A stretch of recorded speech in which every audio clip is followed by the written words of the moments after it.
whole process. Yes. So tell us why you're driven, why now, and we'll come to the feedback that you've been getting.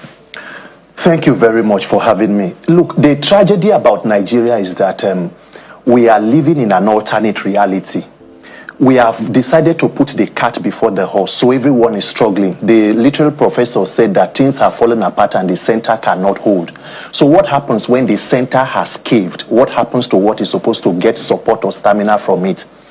Everyone in Nigeria is struggling today because the center piece where everyone should get stability is not okay.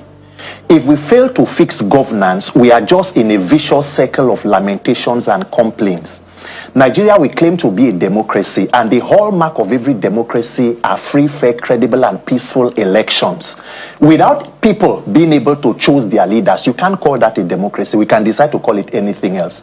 And unfortunately for us, we have refused or failed to pay attention and fixing that system, which is the first line of accountability for public office holders. If you do not have a system where you can vote in people, and if they fail to perform, you vote them out, what is the deterrence for doing or behaving badly? When you know there is a corrupt or criminal electoral process that you can weaponize and come back. So that is what we have. We begin. Why should somebody be talking about people, a governor bringing in a successor? Is it that the 10 million or so persons in the state do not have the ability to choose a leader? It is because our political system is structured such that we have strong men against the will of the people. So somehow, whether or not the people decide to sway this way, there is a structure that gives power to one person to be able to decide the fate of every other person. And Nigerians are not concerned about that. And if you do not do it now, at what point do we do it? You are complaining about inflation, insecurity, and whatever, the cost of living. The persons who put you in this situation are already prepared for 2027. So the question to every Nigerian is, what is then your plan for 2027? And nobody should say that the electoral process is okay. 2023 was a very clear example. We had 93 million registered voters according to INEC. 89 million collected PVCs. That is more than 90%. Less than 30 million came out to vote. Why are Nigerians not interested in that process? The professor in INEC, the INEC chairman, received 313 billion from the government and said, out of this amount, I'm taking 150-something billion for electronic technology. BVAS, which was the ultimate, supposed to be the game changer in the 2022 Electoral Act. On the day of the elections, the INEC chairman said there was a glitch. Gentlemen, does any of us here know why there was a glitch or what caused the glitch? And why should we not have further glitches going forward? If there is sincerity of purpose on the part of the politicians to actually give power to the people, why has nobody talked about fixing that process to ensure we have a seamless process?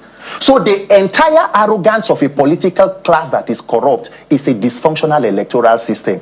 And if you fail to fix it, you are only postponing the evil day, because they find a way of getting back by 2027. You have 4 more years. You complain and lament, then you get to 2031. If you fail to do nothing, how many years do Nigerians want to spend on the street complaining and lamenting? It is either now or we continue to suffer.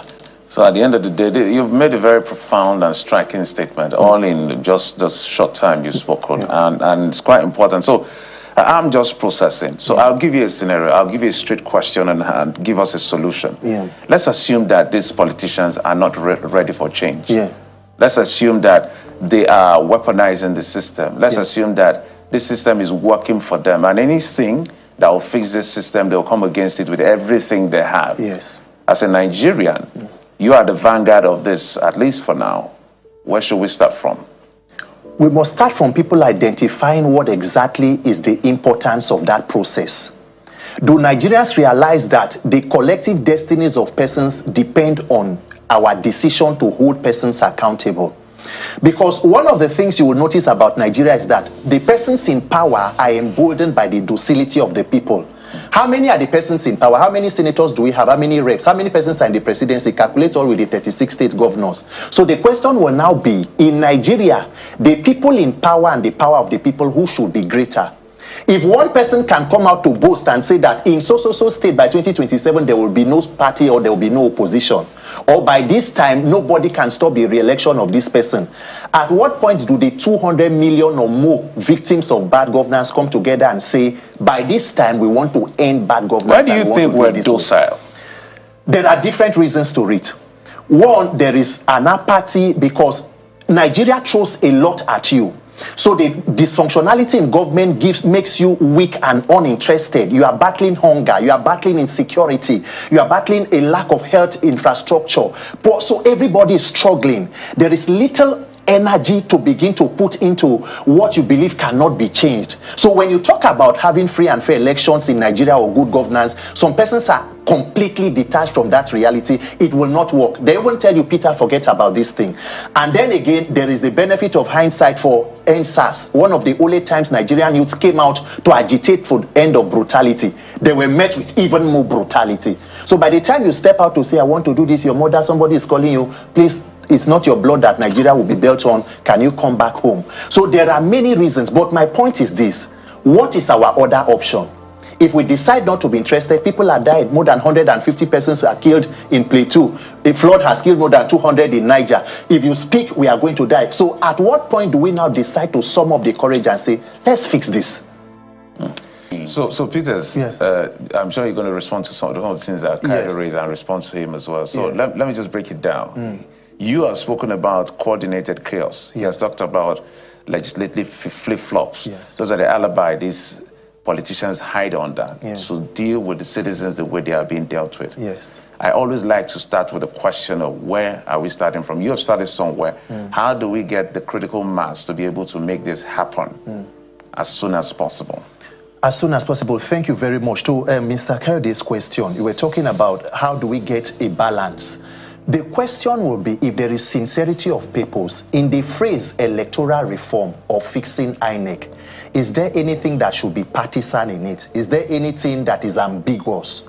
Should everybody, regardless of partisan support, not be interested in a credible process? So if you leave it not to be reformed, are you saying that not reforming it benefits a certain faction? So leave it crude so that those people benefit, or let's refine it and give a level playing ground. I think anybody who is honest should be able to say we should reform it. Not by President Buhari telling you that if you reject the result of this, you should go to court, because there is a judicial aspect of it. Nigerians, said there was electoral reform in 2022. There was a lot of persons do not pay attention. Section 60, subsection 65 of that electoral act says the presiding officer will transmit the result in a way and manner that is prescribed by INEC. And same thing in paragraph 38 of the INEC guidelines. So even when INEC decided a way to handle the elections, the judiciary did not hold them to it because there are no consequences spelled out in the Electoral Act. And right now in the National Assembly, there is an amendment that is going on between INEC and the National Assembly, with INEC having 5-point agenda, none specifying there should be mandatory transmission of results electronically. So in all of it, you will see that there is an issue. And the mere fact that since 2023 till date, nobody in the helms of power have thought it right that we should fix this system, and there must be a timeline. At most by December this year, we should conclude anything about election, because it must be 1 year out of the other election. That is why you see us screaming. So now coming to your question, Nigerians will realize that the clock is ticking on every one of us. When you see me, what I am doing is to ensure that I do not wake up a day after 2027 and realize there is something I should have done that I did not do. You cannot change everything, but you can begin somewhere. If you get a foundation from where you can begin your nation building, it is easier for you. Because when you come, people will tell you, oh, there is hunger, there is this, there is... So, during End Bad Governance, you saw it. After the protest, what happened? These prices of things even skyrocketed.